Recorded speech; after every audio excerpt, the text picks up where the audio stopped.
Hello friends and welcome to the channel. I'm Handington and today we're continuing more of the Toby Fox Earthbound Halloween Hack. This gets a little bit rough, so as it turns out, you are supposed to level grind. In the sake of keeping this slightly more interesting so I'm not just running around hoping to try and beat it, I looked up enough of a walkthrough to know you gotta keep fighting the enemies, and the enemies that I thought you were supposed to fight at the beginning of the game are a bit too strong.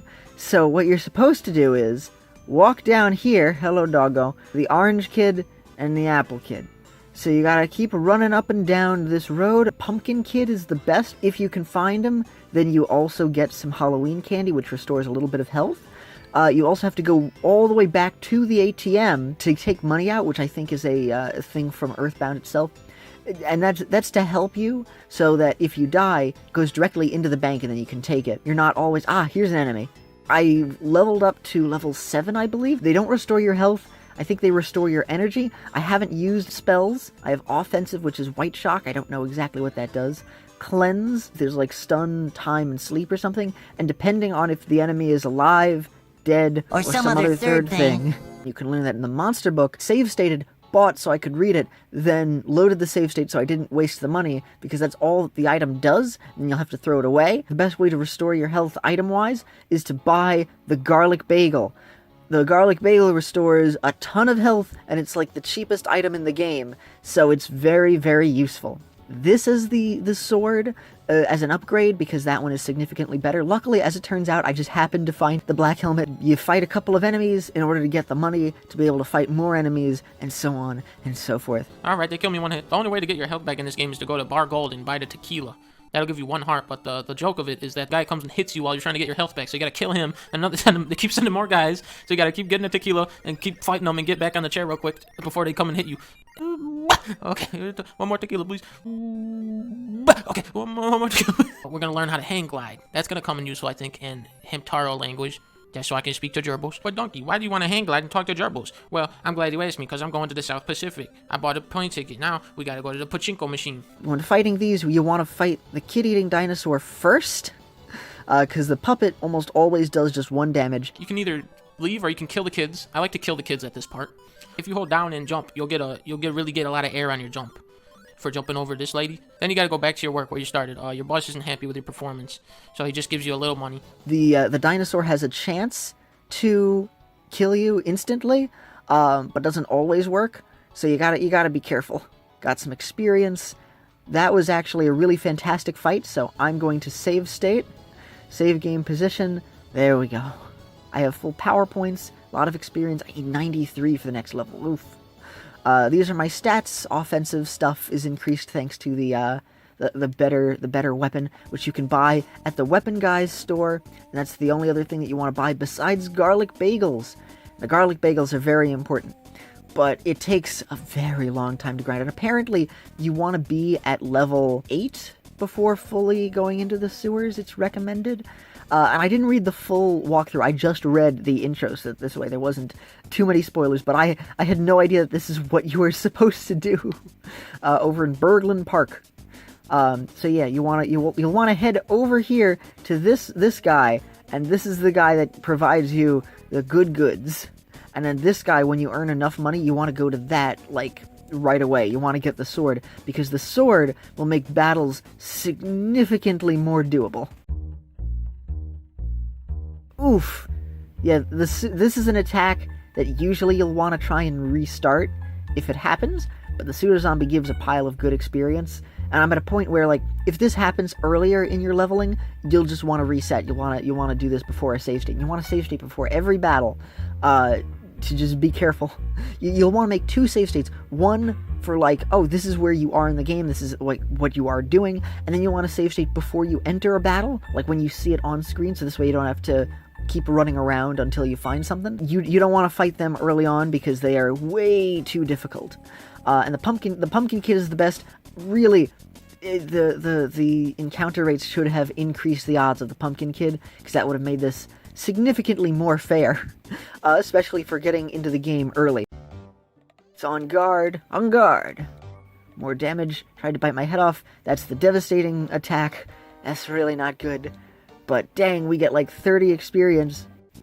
Save game position in slot 0. And for anyone who knows Undertale, the save states are what Flowey ended up using to be like, oh, look at that, you have the power over being able to properly save the game, not just determination and stuff like that, which is cool. Oh my gosh, we've been finding so many zombies, which is fantastic. This helps out so much, because before it was just finding really, really weak enemies.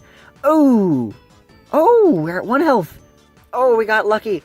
Oh, we got really lucky. We are a lucky ducky. 34 experience, level 8.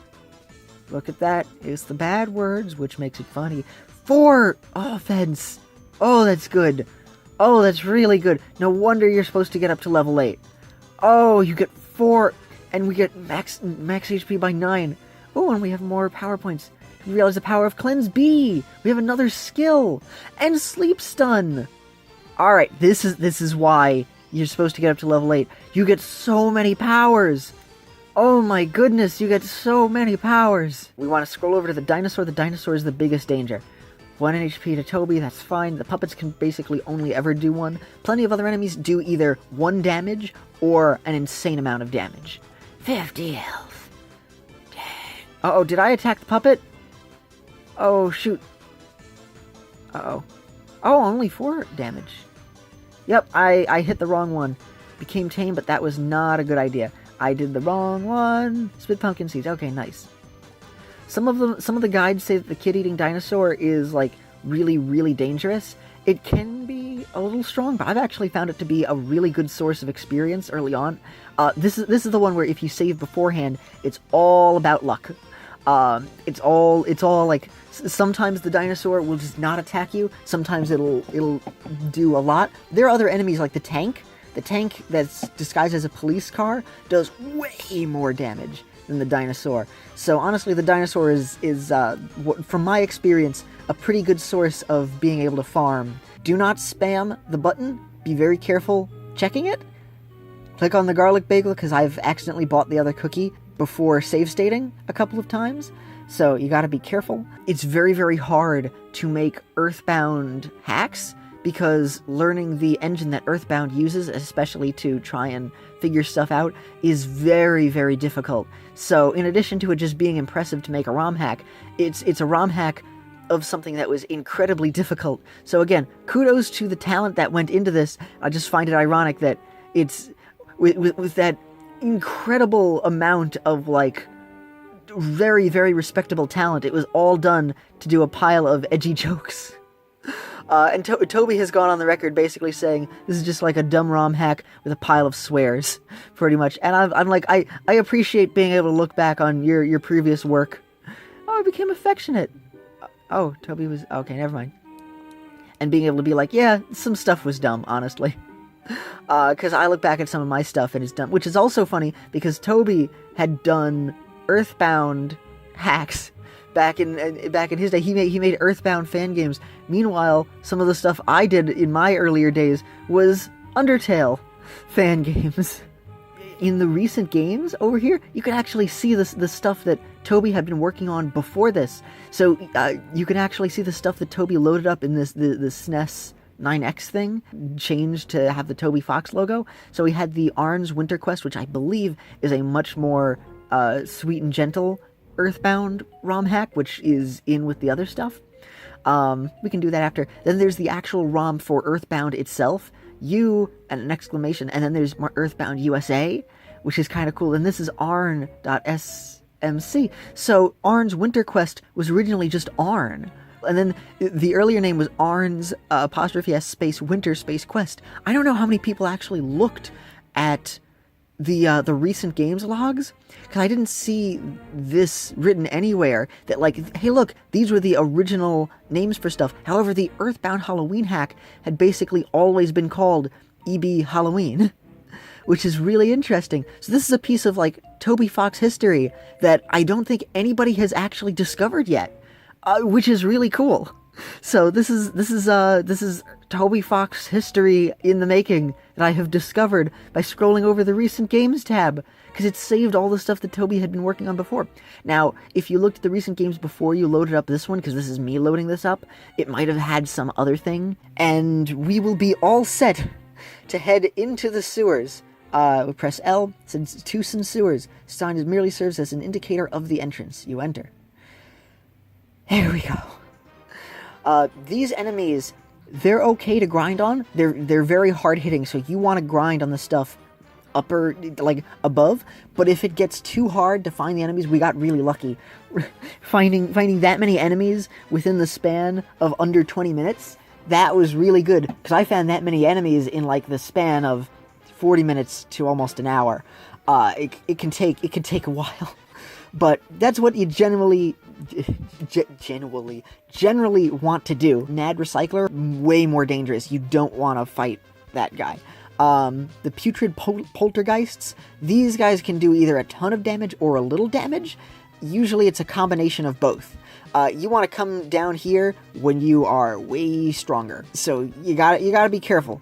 You gotta be careful of these guys. We have incredible luck at this moment, and we're strong enough to be able to one-shot them. So it doesn't exactly show just how dangerous of an enemy that is, and most of the time all of the enemies attack you. They're dangerous, but they're doable. The violent vermin. Because they do either like 1 damage or a ton of damage. And biting attack, oh yeah, just the 1 damage. This is incredible luck, and also we've gotten to a point where we are so much stronger. Level 8 really makes a difference, because I was trying to grind levels in here at level 7, just because it was more reliable to find enemies, and you'd have to go back and get the garlic bagel. In fact, I'm gonna heal with a garlic bagel now, just to be safe. Use garlic bagel. Recovered 34 HP. Nice. There we are, 54 out of 60. That is good. That is very good. Oh, and our magic. Yeah, we have cleanse A and B. To one of us. So, this is what you need to do in order to go down into the sewers safely. We're going to save here. And I'm pretty good for now. So, we'll continue our sewer adventure in the next episode. Thank you, friends, and take care. I'm excited to continue. Bye-bye.